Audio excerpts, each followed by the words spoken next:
গায়ে বাছুর গরু খেয়ে ওই তোমার অসুখ হয়ে মারা গেল একটা গায়ে আমাদের বড় গায়ে কুকুরে যে গাড়িতে ফেলে নিয়ে যে সামান গেলে এখানে ফেলাবার বটে রাস্তাতে এক সাইডে বলে ঝুপে ঝাড়ে তো রাস্তাতে গায়ে গরু ফেলে দেন কুকুরে এমনি কিছু খারাপ করছি না সব গায়ে গরুকে গাইও মারা গেছে? হ্যাঁ দুধ দিয়ে গায়ে মতো মারা গেল শুধু বাচ্চার মতো ভাইটিকে। কদিন আগে? এই 2 মাস আগে এই কুকুরে খেয়ে করে সামান তো এখানেই ফেলছে ওরা নাকি? হ্যাঁ এখনো ফেলতে কোথায় এই এখানে ফেলা নিয়ে চলে গেছে তো গাড়িতে এই খেয়ে পরে আমাদের গায়ে মারা গেছে। তো গ্রামের লোকে কিছু বলছে না? বলেছে যে একবার কত দিনছে তাও শুনে না তাও বাউন্ডারি দিয়ে দিনছে তাই ফেলা নিয়ে তোমার চলে গেছি সামনে কী বলবো বলো। ছাগলও বলছে মারা গেছে নাকি? ছাগলকে আমি জানি না কার মারা গেছি তো এই ফেলা নিয়ে গেছি রাস্তাতে তোমার কী করে কে জানি।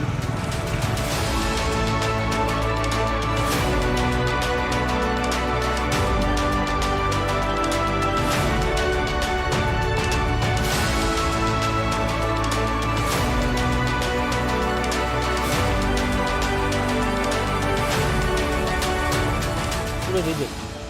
না আমাদের নয়, এটা আমাদের ফ্যাক্টরি নয়, ইন্ডাস্ট্রি তো আরও তো প্রাইমসের ফ্যাক্টরি আছে।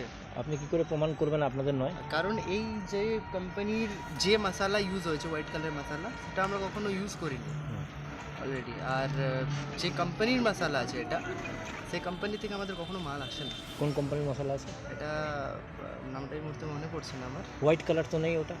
হোয়াইট আছে দেখবেন না। আর আরেকটা থিং হচ্ছে আমাদের একটা ওয়েস্টেজ জায়গা নেওয়া আছে যেখানে আমরা সব ডাম্প করি ওয়েস্টেজ মশলাগুলো। আমরা এরকম এদিক ওদিক মশলা ফেলি না। হ্যাঁ, এগুলো খাচ্ছি যেগুলো সেগুলো মারা ফেলা যাচ্ছে আবার এটা কবে থেকে পড়ে আছে জানো? 4-5 দিন হবে। কারা ফেলছে? ফ্যাক্টরিগুলো ফেলি আবার কে ফেলি তো গ্রামের লোক কিছু বলছে না? দেখা বুঝে না দেখতে গেলে তো বলবি যে দেখতে পাবো তবে তো ধরুন বলবে। এগুলো তো এই কুরকুরের রিজেক্ট। হ্যাঁ ছাগলও মারা গেছে একটা। ছাগল আর কোথাটা আমি অত জানি না কিন্তু গরু মরে এটা আপনাদের সামনে থাকছে এটা। হ্যাঁ হ্যাঁ। দুদিন আগে গিরমিটে দেখা গেছে একটা কুরকুরে ফ্যাক্টরি अन्नपूर्णा स्वादिष्ट বলে তারা নিজের ওয়েস্টেজগুলো সব মাটি বাইরে মাঠে ফেলছে যেখানে গরুগুলো খেয়ে অনেক গবাদি পশু মারা গেছে। সেই বিষয়ে কী বলবেন? কিন্তু ওখানে স্থানীয়দেরকে বলা হলো, স্থানীয় লোকরা অভিযোগ করছে, প্রশাসনকে বলেও পরে কোনো সুরা বেরোয়নি। দেখুন আজকে পশ্চিমবঙ্গ যেভাবে চলছে আপনি দেখতে পাচ্ছেন যে এখানে যে নিয়মে চলা দরকার সংবিধানকেই কেউ মানে না, গণতন্ত্রকে শেষ করে দেওয়া হয়েছে। সেখানে আপনি পলিউশনের কথা বলছেন, কোনো নিয়ম কেউ ফলো করে না। এখানে শুধু আপনাকে পুলিশকে আর তৃণমূলের নেতা কর্মীদের একটু টাকা খাইয়ে দিতে হবে, তাহলেই আপনি যা কিছু করতে পারবেন। আপনি যে কথা বলছেন একটি চিপসের ফ্যাক্টরি, ফুড ফ্যাক্টরি, সেখানে সেই মানে খাবারের প্যাকেট সেই যেটা তৈরি হচ্ছে ফ্যাক্টরিতে সে বাইরে ফেলেছে এবং যেখানে ডাম্প করা হচ্ছে সেখানে দেখা যাচ্ছে যে গরু ছাগল ভেড়া যারা যারা সেই খাবারটা খেয়েছে তারা মারা গেছে। তাহলে ভেবে দেখুন যে তার কি কি পদার্থ তৈরি হচ্ছে। একটা র মেটেরিয়াল যে খাবারের ফ্যাক্টরিও যদি হোক সেটা যদি পচেও যায় তাতে তার একটা ডিসপোজ করার একটা সিস্টেম হবে, কিন্তু এখানে কোনো সিস্টেম কেউ ফলো করে না। নিজের জায়গাটা শুধু ঠিক রাখলেই হলো, বাকি দুনিয়া ভাড় হয়ে যায়। এটাই হচ্ছে আজকে পশ্চিমবঙ্গের তাই হচ্ছে, যেমন বাবা মা হবে তেমন তার ছেলে মেয়েরা হবে।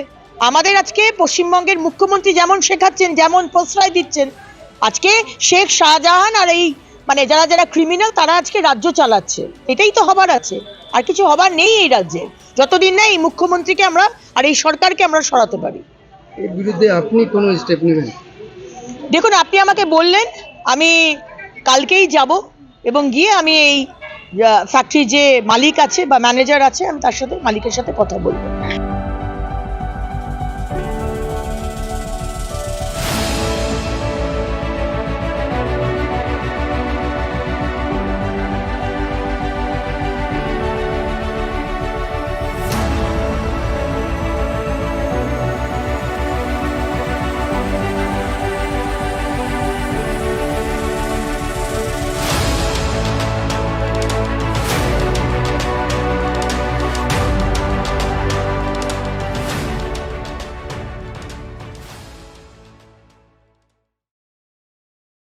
দ্য সহজ পাঠ, সহজ কথা, সঠিক তথ্য।